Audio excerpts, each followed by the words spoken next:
Bugün Cartagena'ya ulaştık. Uyarıldık. İnanılmaz uyarıldık. Yani herkes uyardı. Kolombiya'daki en eski ikinci şehir. Bu kale ile çevrili şehre içerisine giriyoruz. Kale şehri diyorlar buraya. Free walking tour dans dersine döndük.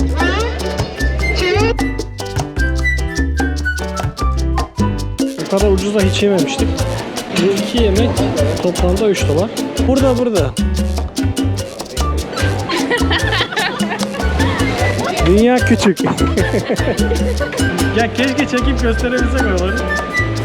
Hiç bu kadar korkmamıştım. Hiç bu kadar korkmadım. Fransızlara veda, biz de Uber'le gettomuza gideceğiz. Bugün Cartagena'ya ulaştık. Cartagena'dayız. Cartagena, Kolombiya'daki en eski ikinci şehir. Bir de 5. büyük şehir.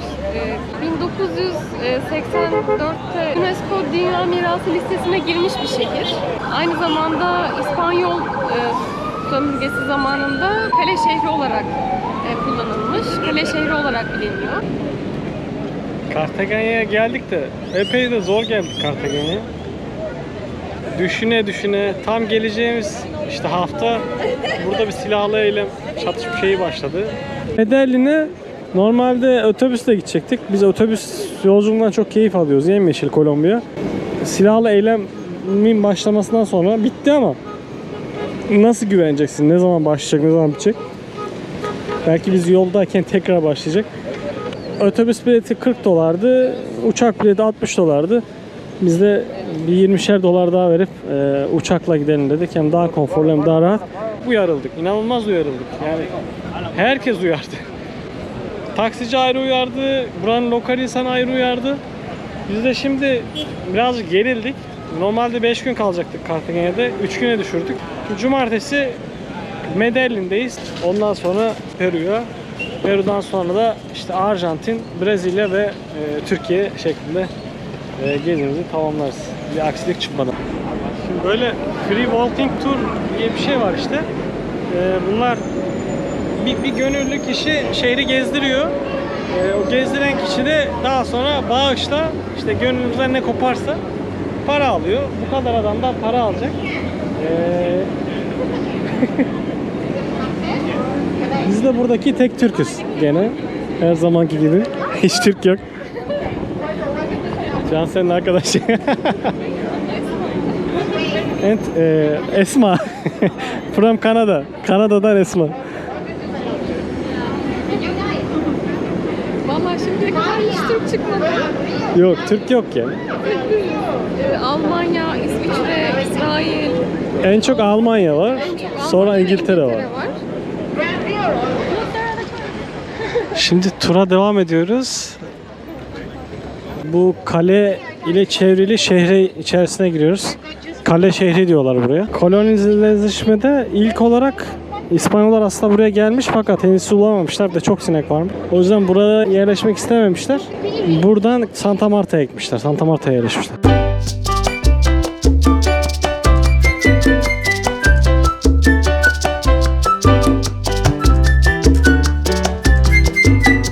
Şu anda Plaza de los Coches meydanındayız. Bu üçgen şeklindeki meydan bir zamanlar köle ticaretinin yapıldığı meydanmış. Fakat şu anda gördüğünüz gibi turist akınına uğruyor. Hatta şu gördüğümüz evlerin alt tarafındaki geçit Tatlılar Geçidi olarak biliniyor. Yerel halkın yaptığı ve sattığı şekerlemeler var. Burada ise Saat Kulesi yer alıyor. Tarihi şehrin aynı zamanda giriş kapısı olarak kullanılıyor bu ana giriş. 1800'lerde bu saat restore edilmiş ve İsviçre saati takılmış. Günümüzde de hala doğru olarak çalışıyor.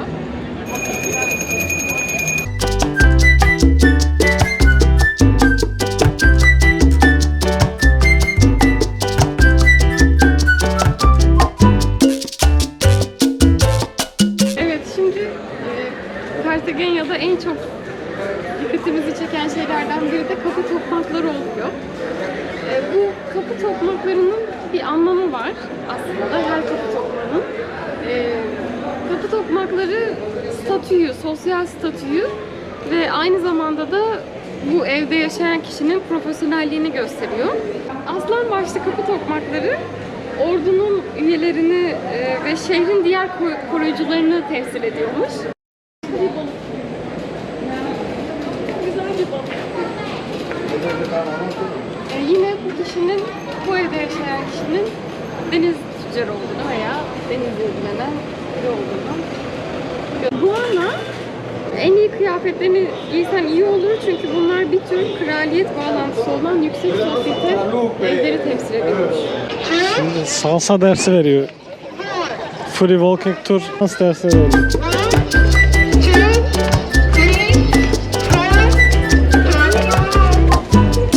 Ben de veriyorum.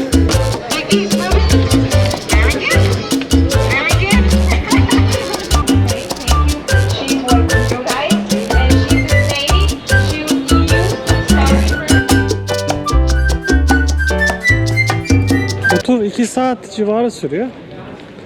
Şimdi devam ediyoruz. Kale içinde yürüyüşümüze devam ediyoruz. Burada fotoğraf çektirmek istiyorsanız para veriyorsunuz. Cartagena'nın yöresel giyimleriyle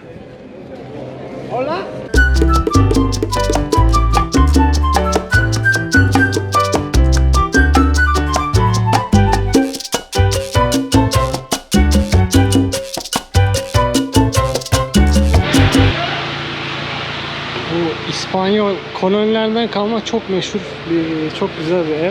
Burada 2 tane kapı var. Kapılardan birisi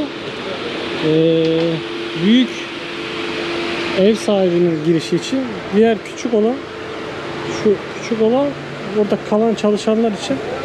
Şimdi yürüyüşe devam ediyoruz. Evler böyle çok büyük, çok güzel. UNESCO mirası olduktan sonra da artık buraya dokunulamıyor. Dokunulursa UNESCO'yu kaybediyorlar çünkü. Orijinalliğinin bozulmaması lazım hiçbir şeyin. Kale içi çok güvenli. Hiçbir sıkıntı yok. Adım başı işte polis gözetleme vesaire var. Ama işte bizim hostel etrafı, işte Cartagena'nın devamı çok güvenli değil. Ya bizi o kadar korkuttu ki Uber'deki adam.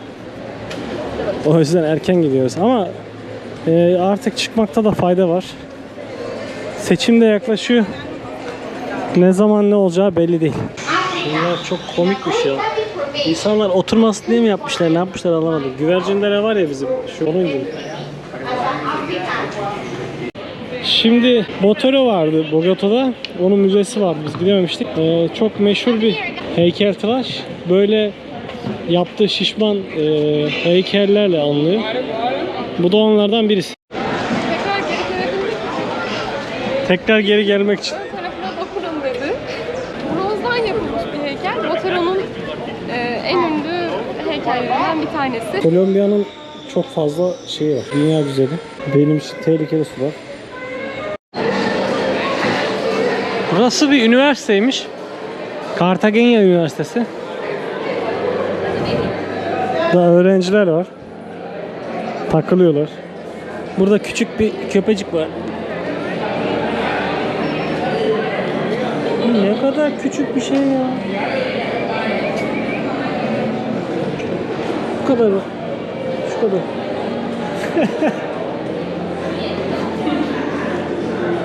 İlk kez bir üniversiteye girdik. Girebilir miyiz dedik, girdik abla. Kimse bir şey sormadı.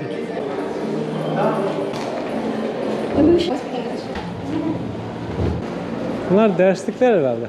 Güzelmiş üniversite.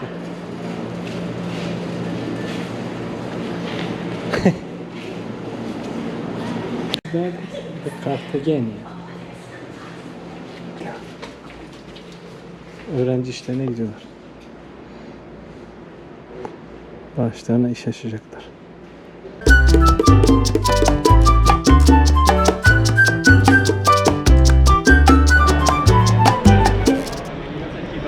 La pregunta que yo te hago es... Bizi niye aldı girişten anlamadık bak. Sorarak şey yaparak alıyor.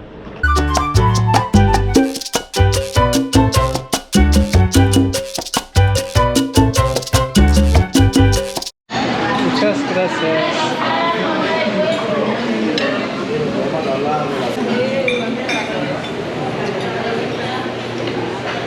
Şimdi bir lokal restorana geldik Cartagena'da. Normalde bu kadar ucuza hiç yememiştik. 3 dolar. Bu iki yemek toplamda 3 dolar. Balık çorbası. Bayağı da meşhur burası yani. Yerliler arasında çok genel. Lokaller arasında çok biliniyormuş. Şimdi bunları yiyeceğiz. Bu balık çorbası, bu da et. Klasik bir Kolombiya yemeği yani. Günün menüsü olarak şey yapılıyor. Günün menüsünde işte çorba ve yemek oluyor. Ve en ucuz yemek böyle oluyor. Kolombiya'da aklınıza olmasın. Görüşürüz. Şimdi bu lokal restoranda yemeğimizi yedik. Bu yurt dışında bütün et, balık ve tavuk fiyatları hep aynı oluyor. Genelde fark olmuyor fiyatlar arasında. Hep aynı oluyor yani. Böyle rengarenk Kolombiya bayrakları.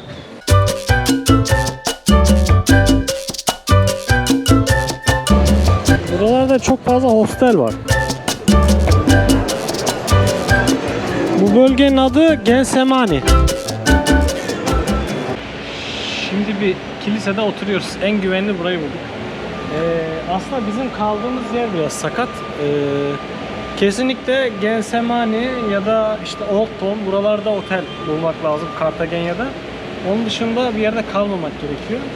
Ya otel sadece 500 metre şeyden uzakta yani. O kale çizgisinden 500 metre uzakta ama yani öyle yerlerden geçiyoruz ki ya keşke çekip gösterebilsek oraları. Hiç bu kadar korkmamıştım. Hiç bu kadar korkmamıştım yani. Dediği kadar varmış bizim. Uber'deki tanıştığımız adamla. Bizim otelin etrafı biraz fenaymış ama kale içinde sıfır sıkıntı. Orası çünkü hiç lokal insan olmayan bir yer. İşte UNESCO buraya tarihi şehir ünvanını verdikten sonra orayı alan bir sürü insan var. Orasını değiştirmişler bayağı. O yüzden orası ultra güvenli ama burası işte. Bizim orası kesinlikle güvensiz. Biz de ucuz diye o hosteli Ya tuttuk. çok ucuz. 17 Çok dolar ucuz. şey olarak. Buraya göre 17 dolar hiçbir şey. Yani kahvaltı dahil 17 dolar. Şu an otel ücretimiz var. Otel çok iyi. Bu arada otelden çok Evet, memnunuz. evet. Oteldeki kalan insanlar, işte oteldeki personel, köpekler vesaire oda. Otelden çok memnunuz. Otelle ilgili hiçbir sıkıntımız yok. Temizlik vesaire her şey çok iyi. Zaten yorumlar da çok iyiydi. Lokasyon yakın olduğu için çok iyi gözüküyor. Mesela taksiyle gelsek hiçbir sıkıntı olmayacak ama bir türlü Uber bulamadık. Dedik yürüyelim ama keşke yürümeseydik. Gene yüreğimiz ağzımızda geldik. Ya hiçbir şey yapmadan önümüze bakıp yürüyünce kimse bize sataşmıyor aslında. Hiç kimsenin bir şey dediği yok ama aslında bu durum da beni rahatsız ediyor. Ya onlar sonuçta insan yani oradakiler de. Ama bir şekilde ayrıştırılmışlar, ötekileştirilmişler. Maalesef o nedenle de onlar da farklı saldırgan tutumlar içerisinde. Bu da çok anlaşılır. Ama bize saldırmasınlar. Şu an zaten bir telefonla çıktık sadece. Cüzdan her şey gene hosteldi. Hiçbir şey almadık yanımıza. GoPro'yu da bel çantama takıyorum. Siyah gömleğin içerisinde belli olmuyor. Biraz etrafı yine göstereyim. Ondan sonra bir gösteri olacak dediler burada ama.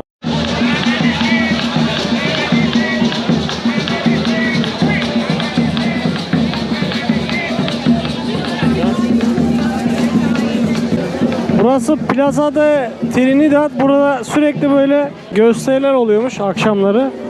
İşte sokak yemekleri var bayağı güzel. Tabi domuz olduğu için biz yiyemiyoruz çoğunu. Burası turistlerin takılma meydanı. En çok burada vakit geçiriyorlar. Burası Getsemani'de. Bizim güvenli diye adlandırdığımız bölge.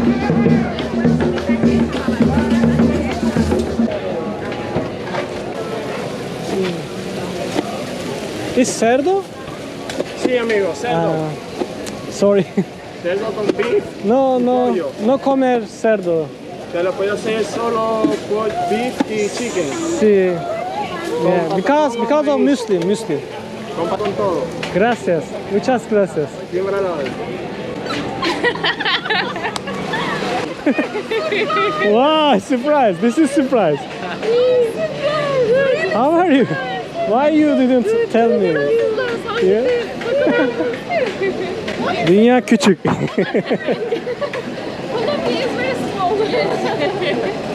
I was, oh, who is this?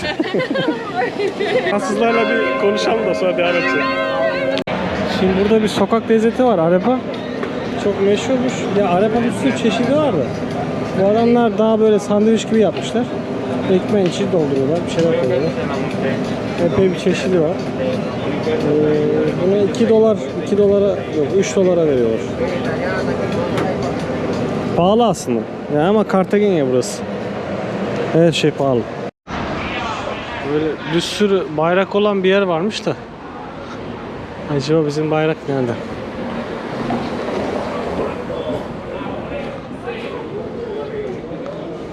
Aa burada. Portekiz'in yanında. Şurada. Güzelmiş.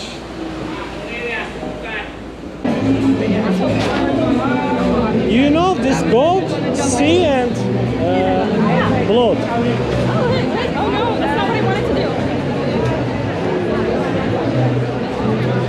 Şimdi Fransızları bıraktık.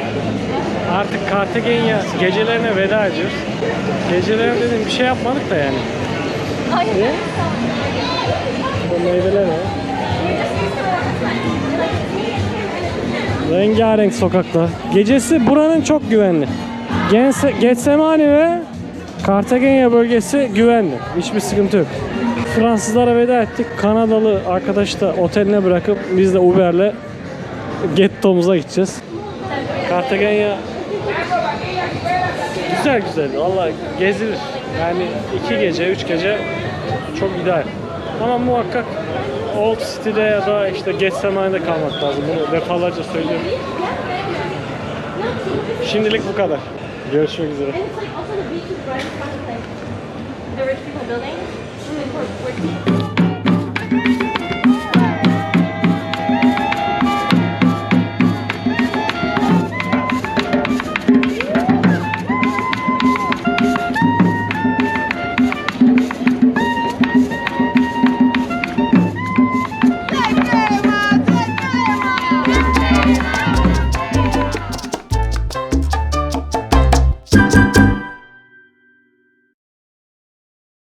Havaalanına gidiyoruz.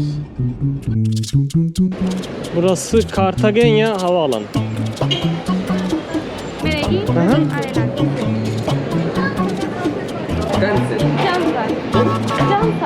Jansa. Buradan check-in yapacağız. Ne güzelmiş check-in yaptığımız yer yermiş.